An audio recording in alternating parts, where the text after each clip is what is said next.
big news that's come in of a BSF Jawan, an Indian BSF Jawan who got trapped in Pakistan, has finally managed to come back to India 16 days later. After 16 days of anxiety and diplomatic back-channel talks that India has had with Pakistan, BSF Constable Purnam Kumar has finally now come to India. He was handed back to the Indian authorities by Pakistan Rangers at the Attari Wagah border today.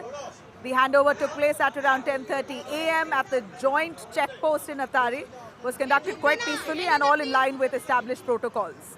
So,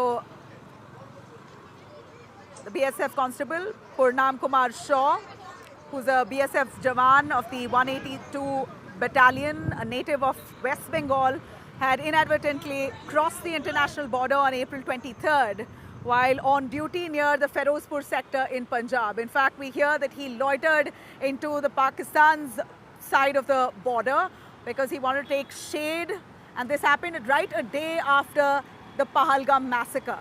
And as fate would have it, he was captured by the Pakistani forces.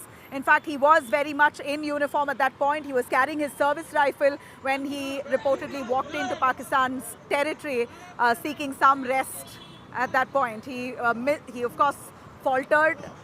He veered off into the Pakistan side of the border and he was arrested by them.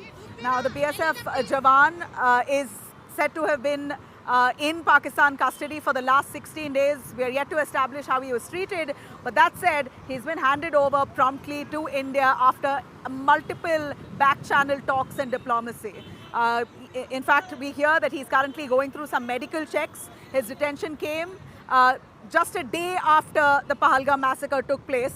Now, given the heightened tensions, it was, of course, quite upsetting for the Indian side, because there was no certainty on what would be the fate of the Jawan. But he's come back safe, he's going through medical checks, he's been handed over to the Indian side of the authorities.